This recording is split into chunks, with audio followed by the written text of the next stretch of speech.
యాదగిరిగుట్ట పట్టణంలో యోగా యూనివర్సిటీ ఏర్పాటుకు కృషి చేస్తున్నారు బీజేపీ ఎంపీ అభ్యర్థి డాక్టర్ బూర నర్సేగౌడ్. యాదగిరి పట్టణంలో బూర నర్సేగౌడ్ పట్టించారు. యాదగిరిగుట్ట, భువనగిరి పట్టణాలను ట్విన్ సిటీస్గా అభివృద్ధి చేస్తానని తెలిపారు. గతంలో బీబీనగర్కి ఎయిమ్స్ తీసుకొచ్చానని, మళ్లీ గెలిచాక యాదాద్రిని మెడికల్ హబ్గా ఏర్పాటు చేస్తానన్నారు.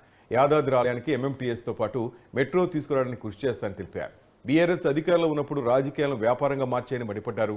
కాంగ్రెస్ హామీల కుట్ర పూర్తిమైనవన్నారు. ఎంపీగా గెలిపిస్తే యాదగిరిగుట్ట పట్టణంతో పాటు ఆలయాన్ని అభివృద్ధి చేస్తానని హామీ ఇచ్చారు.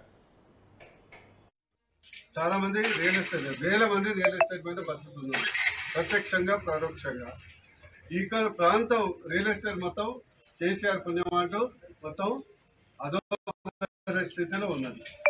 నేను ఎంపీ అయిన తర్వాత మా కేంద్ర ప్రభుత్వాన్ని ఒప్పించి ఇక్కడ ఎంఎంటీఎస్ ఆర్ మెట్రో రెండు తేవటం వల్ల, ఇక్కడ అండర్ గ్రౌండ్ డ్రైనేజ్ ఇవన్నీ తేవటం వల్ల ఈ ప్రాంతంలో రియల్ ఎస్టేట్ వ్యాపారం మళ్ళా పెరుగుతుంది.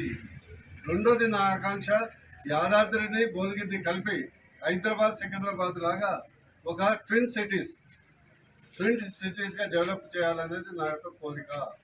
ఇంకోటి, భువనగిరి పోర్ట్ ఎట్లాగ డెవలప్మెంట్కి 60 కోట్ల రూపాయలు మంజూరు చేసినాం కాబట్టి అద్భుతమైనటువంటి పర్యాటక కేంద్రంగా అవుతుంది.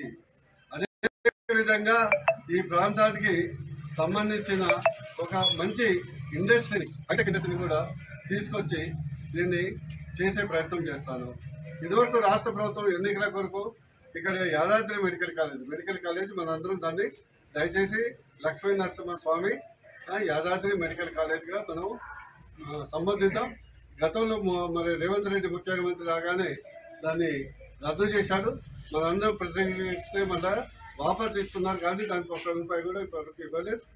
మేము ఎంపీ అయిన తర్వాత పోరాటం చేసి అవసరమైతే కేంద్రం నుంచి కూడా సహకారం చేపిస్తాం.